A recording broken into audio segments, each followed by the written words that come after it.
جب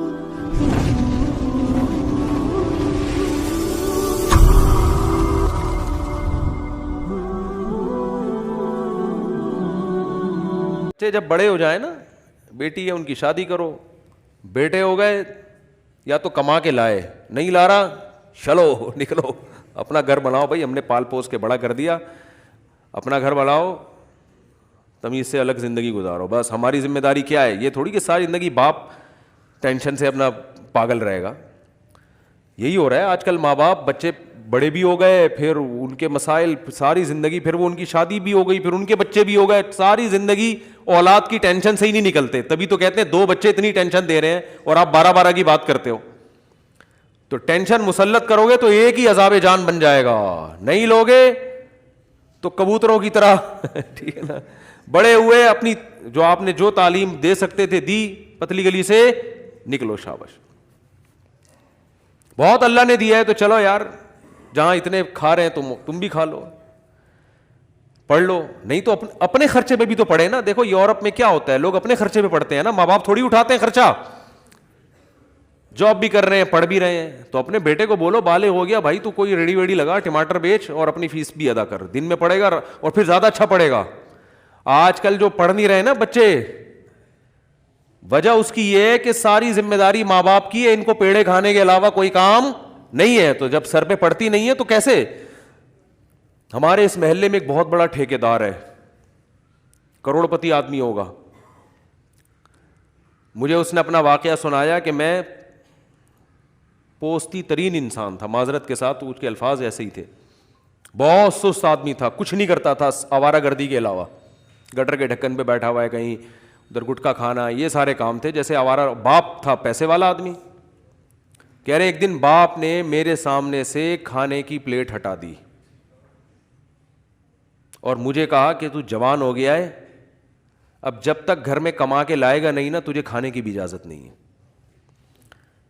یہ اللہ کا شکر ہے وہ باپ سے باغی نہیں ہوا, ورنہ تو آج کل لوگ باغی ہو جاتے ہیں نا. اور باپ نے ایسا کرنا نہیں چاہیے تھا, کھانے سے ہٹا دینا مناسب نہیں ہے, کسی اور طرح سے سمجھا دیتا.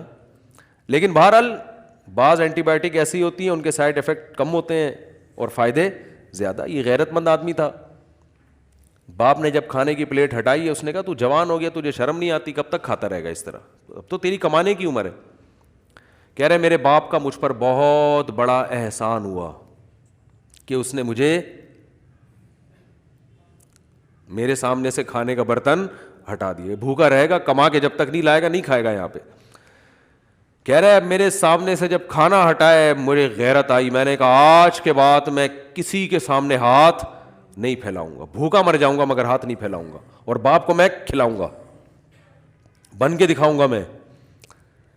کہہ رہے پھر ہم نے محنت شروع کی, کرتے کرتے کرتے جب سر پہ پڑتی ہے تو محنت بھی تمیز سے ہوتی ہے, اور آج کروڑوں میں کھیل رہا ہے. وہ بہت بڑا بلڈر ہے, آپ اس کو دیکھیں گے تو آپ کو لگے گا کوئی شکرکندی بیچنے والا آدمی ہے, حقیقت ہے.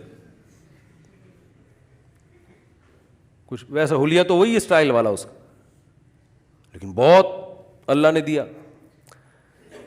تو اس لیے بچوں کی ٹینشن مسلط نہ کیا کرو, ہائے میرا بچہ یہ کیوں نہیں بن رہا, نمبر کم کیوں آ گئے. ہمارا جو بھانجے ہیں, آپ کو 2 بھانجے میں نے دکھائے ہیں نا یہاں پہ, ایک ابھی این ڈی یونیورسٹی میں پڑھ رہا ہے, دوسرا کہیں پتہ نہیں انٹر میں فیل ہو گیا تھا. تو ابا کو پتہ چلا انٹر میں فیل ہو گیا ہے, تو ابا نے کہا کوئی بات نہیں, بس آخرت کے امتحان میں فیل نہ ہوں, باقی سیٹ ہے یار, کوئی مسئلہ نہیں ہے. کیا خیال ہے بھائی؟ کیونکہ مفتی رشید احمد صاحب کی صحبت اٹھائی ہے ان کے والد صاحب نے, دنیا کو مسافر خانہ سمجھتے ہیں. یہی الفاظ سے بھی مسافر خانہ ہے, پڑھ لو بیٹا اچھی بات ہے, فیل ہو گئے تو کوئی بات نہیں, سپلیمنٹری میں دے دینا, پھر بھی فیل ہو گئے تو کوئی بات نہیں, کچھ اور کر لو, جو سمجھ میں آتا ہے کرو یار. پڑھائی میں دل نہیں لگ رہا, بزنس کرو.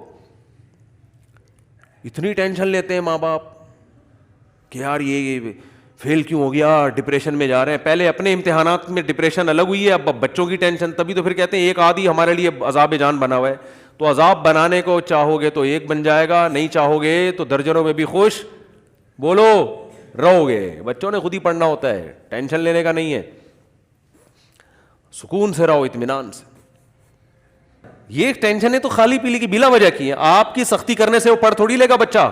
پڑھائی ایسی چیز ہے کہ فریش دماغ پڑھ سکتا ہے, دباؤ میں آ کے کسی کا باپ بھی نہیں پڑھ سکتا.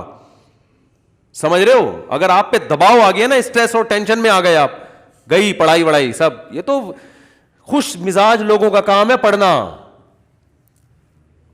تو بچے کو ایسا کام کرو اس میں شوق پیدا ہو جائے پڑھنے کا. شوق سے پڑھے گا تو پڑھے گا, نہیں پڑھے گا, شوق پیدا نہیں ہو رہا تو اب نہیں ہو سکتا. اولاد پہ سختی نہ کرنے کا مطلب یہ نہیں کہ بالکل نگرانی بھی چھوڑ دیں کہ بالغ ہوا گھر سے باہر نکالا, ٹھیک ہے نا, نکال دیا وہ چرسیوں میں بیٹھ رہا ہے, گھر سے باہر بھی نہ نکالے. مطلب صرف یہ ہے کہ وہ کچھ کرے, اب بولے اب خود کرو گے آپ. تو اس لیے اگر پڑھ بھی رہا ہے تو کوئی بات نہیں یار, کچھ کام بھی کرے, سائڈ بزنس بھی کرے اور اپنی پڑھائی بھی کرے.